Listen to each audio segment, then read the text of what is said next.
Hi! In this video, I will show you how to remove background of an image using Photopea. In Photopea's trial version, we have this one-click remove background feature. It means that you can use this feature once every 4 hours.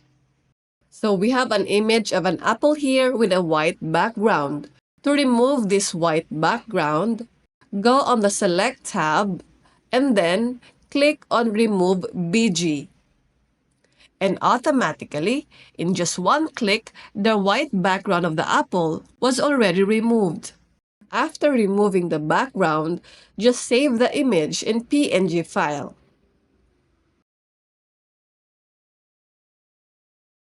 And that's it.